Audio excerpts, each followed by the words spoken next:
They can make their own car. It's very thin and flexible. So our main, let's say, target is smart card business and the payment cards business with fingerprint scanner. So you dropped the mobile market now, or what? Well, we are mobile market. We have one example of a tablet with so not the consumer market. That I think we are Very competitive market. yeah. Even though price-wise, per area we are very competitive for companies like Crossmatch, Digital Persona, Morpho, let's say all the top brands. Okay. We are let's say 30% of their price. But so you're 30% of the price on the market right now. Okay. So why is this? Is that the production method, or? I think so. Yes, we don't use that much silicon. Okay. And so the capacitive sensors from the competition, they're let's say costly because of that. Yeah, silicon is expensive. That's the most expensive sensor. Yeah. So we just.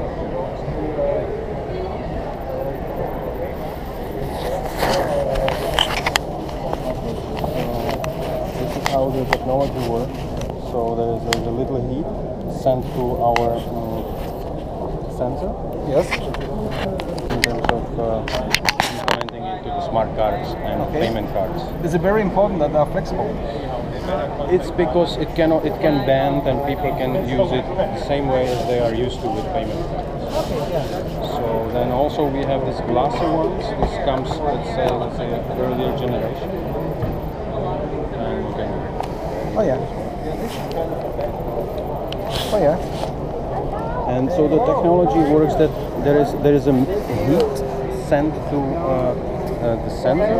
Yes. Let's say little heat, and then when you put the finger, these are the valleys and the ridges. So basically that represents your finger.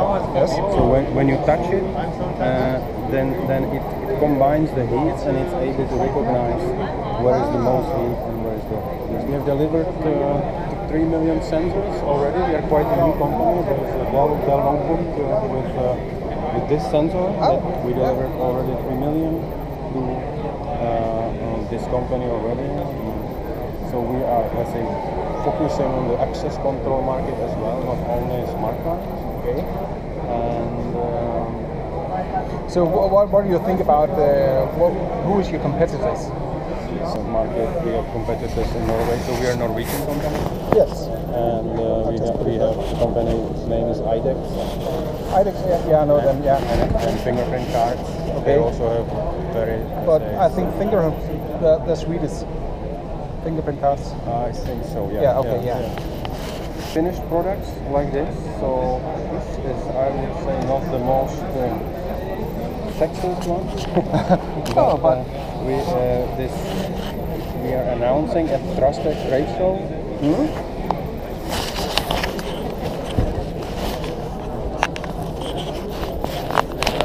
So we are announcing this device. I think it's more solid. Oh yeah, it's like DNO from Denmark.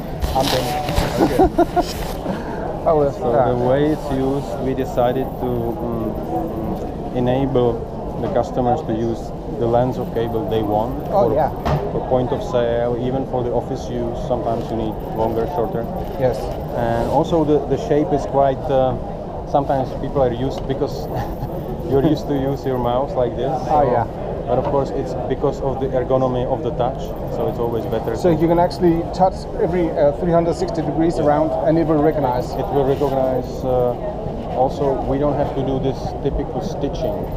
Okay. So you don't, even if you enroll, you don't have to do all of these like you do on iPhone. It's a great technology on iPhone. But so it's a one touch. It's a one touch. Okay. So yeah. It speeds things up as well. So then we are after the point of sale market. So it's always some of the SDKs needed for particular operating system we have. Some of them are in development. We have just passed the PIV standard. Okay, yeah. With one limitation for the size of the sensor, but that we can work on it as well, and also the DPI is lower than 500. Okay. So that stops us from doing some projects we want, but Well, that's the technology. You can't have all. You can't have all. But what about, are you, I mean, the cards right now, they're going for the NFC as a contactless cards. Do you have anything for that? Sensors? I mean, normally that will have a very small consumption of current. yeah. Are you working on that, or do you already have a product who's actually able to? Yeah. Will be kind of more niche cards, more contact, sort of a higher ASP, lower volume kind of thing. So one of the contracts we announced today was with Tactile, and that's the card that we're demonstrating here. And so those are the kinds of cards that we think we can fit into and that the market will be needing for the next couple of years. Then I think from like the kind of late 2019, 2020, I think you'll start to see a little bit of this more retail payment card, which will be the contactless kind of card, start to come out. And then our view is 2020 to 2021 is when there'll be the big volume. So your 5 to 6 years, I think, is the correct kind of time frame for these very high volumes. So when we talk to different people, everybody kind of seems to think that we're going to get 1 billion units in 2018. It's like it's just not going to happen. So our characterization of the market is probably 300,000 to 500,000 card kinds of opportunities. And with this Orca module that we're showing here, we believe that we can pick up, hopefully 10, 20 sockets of that kind of volume. So we're kind of looking at building the company sort of step by step rather than this big hockey stick that everybody keeps talking about. And we want to take advantage of the hockey stick when it hits, but we'd like to be able to have sort of other things that we're doing while we wait for that market maturity. Okay, but you are actually working forward to that market. Absolutely, no doubt. It's just that I think our time frame or our view on the time for that market to hit is probably a little bit further out than some of the competition is touting it to be. Okay. So our view is there will be a market. We're working our roadmap towards that market, but we would like to monetize the market that is there today rather than placing all our bet only on retail payment cards, which there's a lot of education, a lot of work with the banks. There's just a lot of work that has to get done for that thing to take And the off. bank is very conservative. Slow. Yeah. To me, they're slower actually even than the government. Yeah, they are. Yeah, I've been working in that branch, so. Yeah, and so if you talk, with Kalia who's out there, the EMV chip architecture, that took, 10 to 15 years to deploy. Yeah. And so I believe, we've done a lot of talking amongst ourselves inside the company. We believe the retail payment cards will happen. It's just our view is that it will be further out than what everybody would like it to be. And again, meanwhile, there's a lot of opportunity for this sort of sensor in these kind of more niche kinds of applications. And niche saying, okay, if you get a 300,000 unit socket at $10 a piece, you're getting $3 million per socket, and it's Why not earn some money? exactly. Yeah. Exactly. So my goal for the company is to flip this over. We talked about going to gross margin positive in Q1. My goal is to get to the road to cash flow positive and start bringing revenue and profit into the company, and then align the roadmap towards the contactless for the eventual retail payment card to hit, and then be ready for that to take off. Okay. But you're working on the project. Do you already have sensors who's actually can be used in NFC cards, or are you working on that We're too for working. budget? We're working. So we are able to do contact cards today, and we're planning to be doing sort of demonstrations and proof points of the technology for contact. Okay. Do we have a time frame for that, or? We haven't publicly announced it, so it's kind of something that I'll be kind of talking through as we go through our next meetings. But that's definitely, we are working on it. We have a good path to get there. So today we're able to do 30 millions of power, which is the contact kind of solution. And we have to get to 15 millions of power. So we have the path to do it. It's just we need to do the work to get there. Yeah. So it's not, I mean, well, I guess what I would say is it's not going to be 3 years from now, but it's probably not 3 months from now. But it's still an ongoing operation. Yep. Yeah. Yep. Yeah. Okay. And all of our, I've basically taken all of our development dollars and put it into the smart card area so we can focus. Yeah. And that's, so that's where we're spending our time. How do we lower power, lower cost, lower complexity? Those are kind of the three key trajectories I'm taking the smart card down. And you're going when you talk about lower power, you're going from the current harvest from the terminal, or?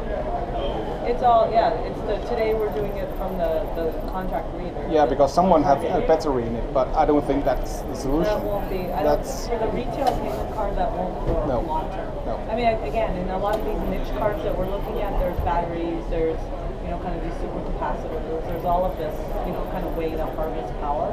But I think the long-term solution has to be much simpler, much more elegant, and very, very cost efficient. Yeah. I mean, I don't think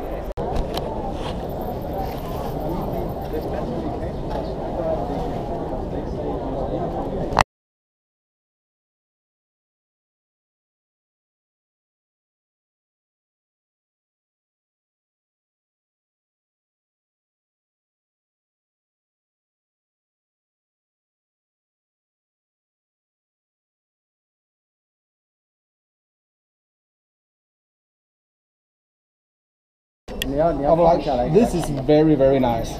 Okay. So, one. Yep. Two. Different kind of applications. Yeah. And everything is communicated by NFC. Oh, yeah, This Bluetooth. is This is Bluetooth. Yeah, of course. We can also make NFC. Yeah. Off. Turn off. Yeah. Bi-direction. Yeah, bi-direction. Yeah. So you can communicate. Yeah. Very nice.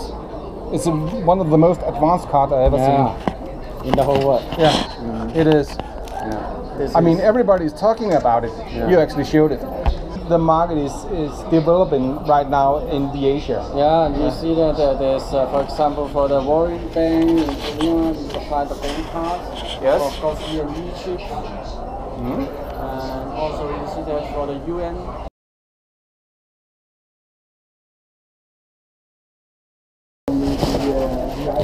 NFT card. Yeah. You have the normal card for the terminals. You are Yeah, so we deploying that have, to South Africa right now. yes, South Africa, Unicredit Bulgan in Bulgaria, Pick and Pay in South Africa. So this is ongoing. Okay, yeah. So this is, I have two versions of our contact letter. This is just to give you a bit an idea of what some of the early designs look like. So I'm an this is- engineer myself. Yeah, so okay, so this is our sensor.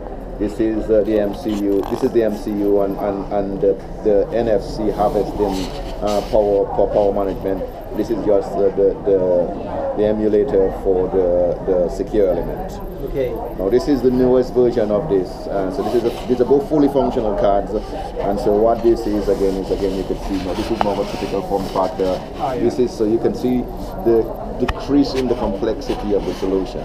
If you look at, if you've seen some of the other competitors, you will see a mishmash of other stuff. So one of the things like this, the MCU you can see is here is thin MCU, and then this is the NF. This is our energy harvesting. This flex is very simple, so that drives the cost lower down.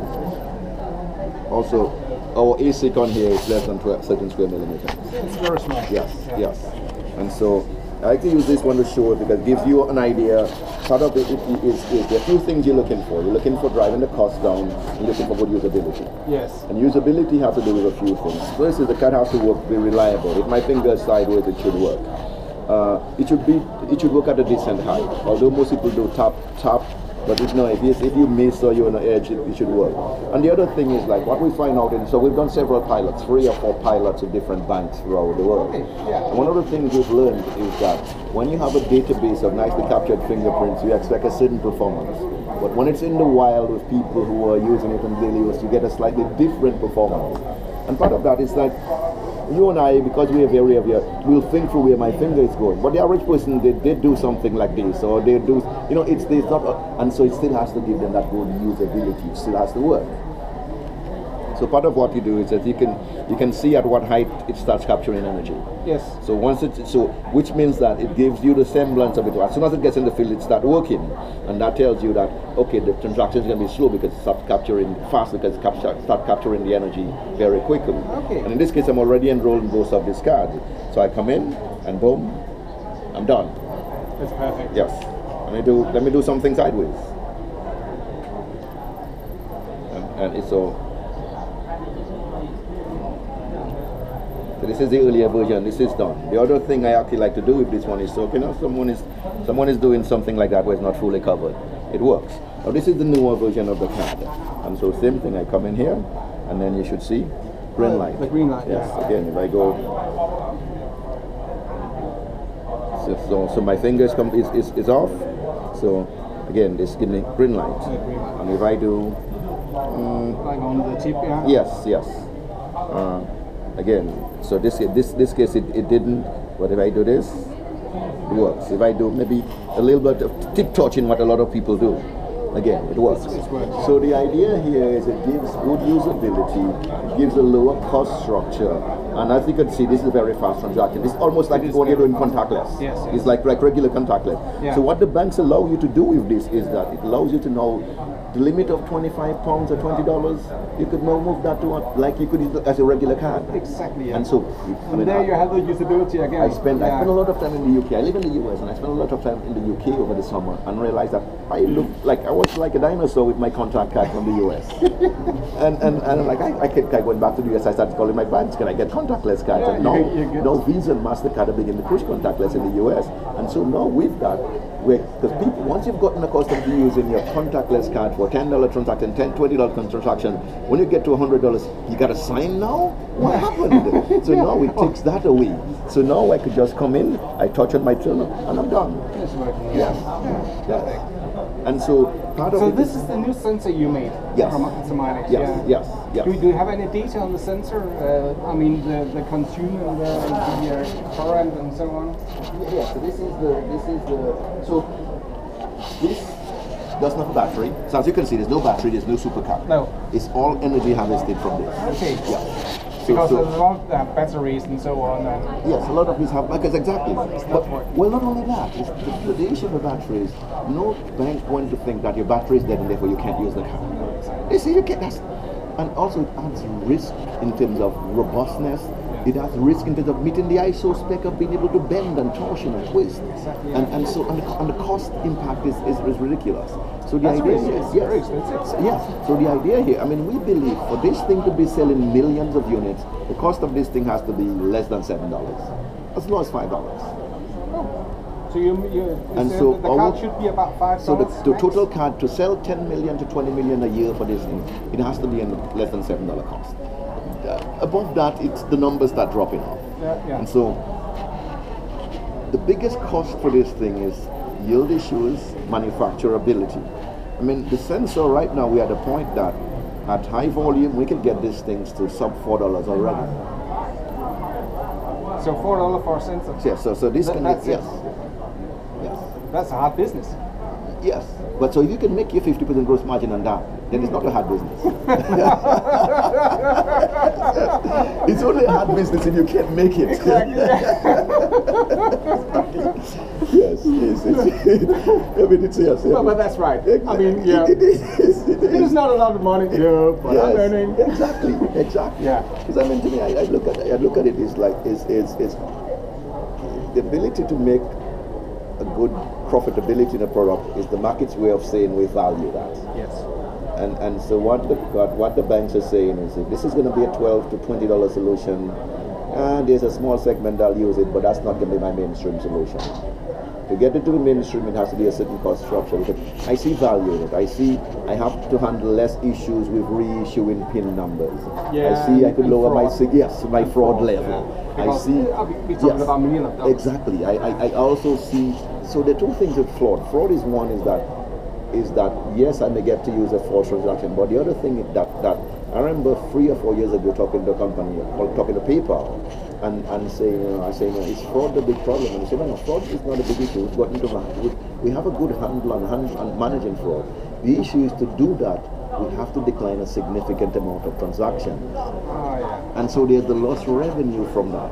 So if you're just saying, okay, now I can decline a lot less transaction because I have a higher authentication point, to the back end they can see how they can modify and quantify the amount of money they can save.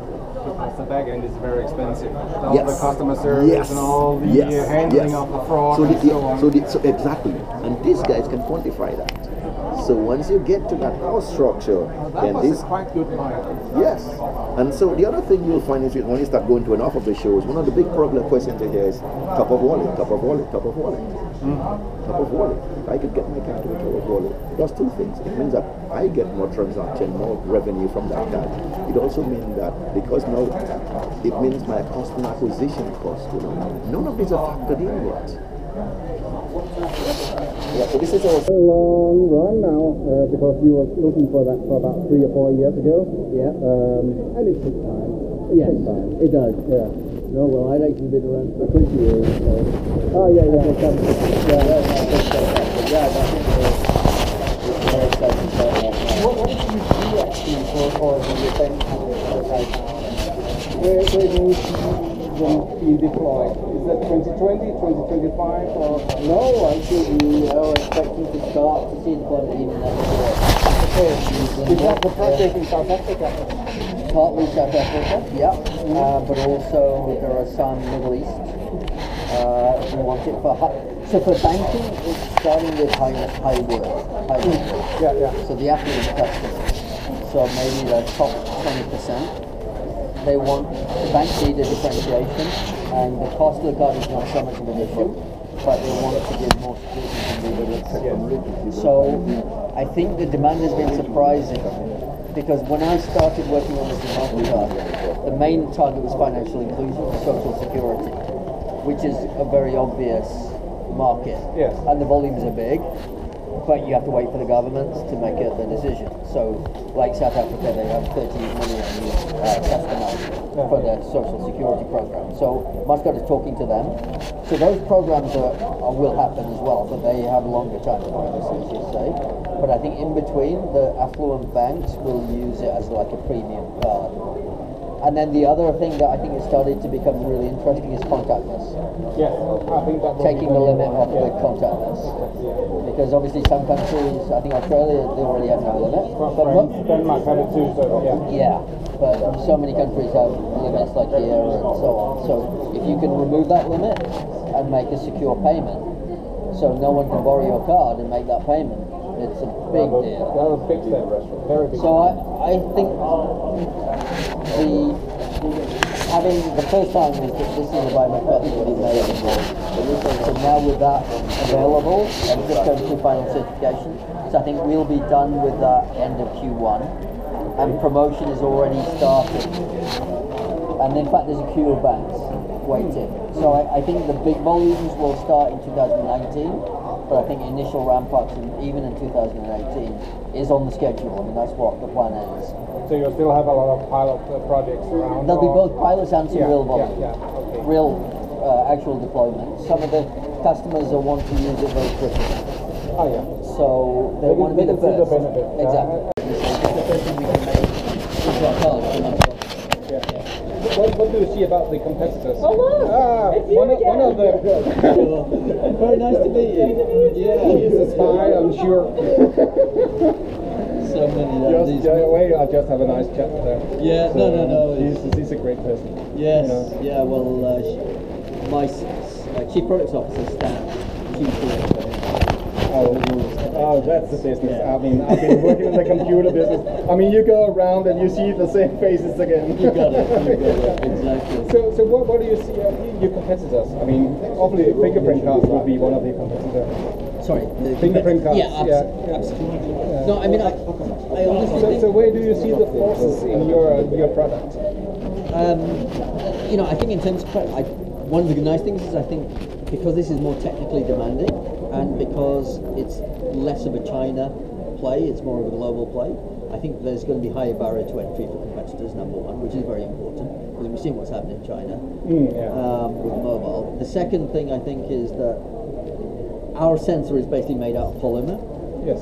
And there is no, right now, the last people doing it were Synaptics. They actually have a license to our technology. Okay. Historically, because my CTO was the founder of Validity, and Synaptics bought his company. Oh. So they have a license, but it's not easy.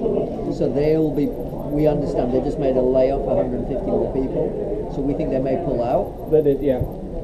So bottom line is we're the only company in the world now that has cracked the code. It's not easy to do what we're doing because we also can do the traditional silicon sense. Yes. But it's not flexible inherently, and of course the cost scales linearly with size. That doesn't happen with ours. So that's the key difference. Our silicon is only 12 square millimeters. So if you're doing like that size sensor is 100 square millimeters. For the silicon guys, it's 100 square millimeter plus silicon. Yeah, yeah. And the that's cost very of that is expensive. expensive. Yeah. And of course it's not very flexible. So they've got to thin it. So fingerprint guys have got a backlog. They have the advantage of being called fingerprint cards, meaning that they've been in doing this for a long time. Yes. But their technology is not suited, so they're doing through contortions. But I think, they've got a lot of resource, I think, and there has to be at least a couple of good vendors. So I think I'm expecting us and fingerprint cards to be slugging it out.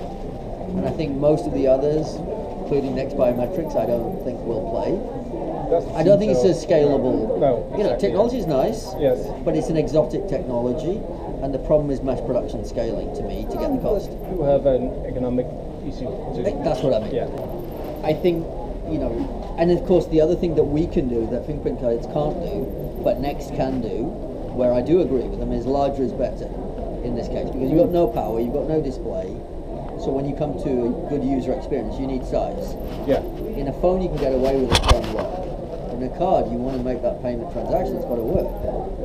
So I think we're right in our sweet spot, as it turns out, for this technology. Okay. Yeah. Much more than anyone else in the world. IDEX has got that sweet spot, and I think MasterCard saw that 2.5 years ago when I first met them, and they were working with fingerprint cards. Yes, yes. But I think they still do. They still do, but we are in the prime position. It's for us to not screw it up, basically.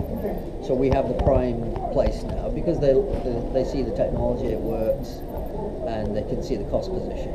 Also because it's a very diffuse market right now. They can just say, well, we're going to go this way or this way, because they have to navigate.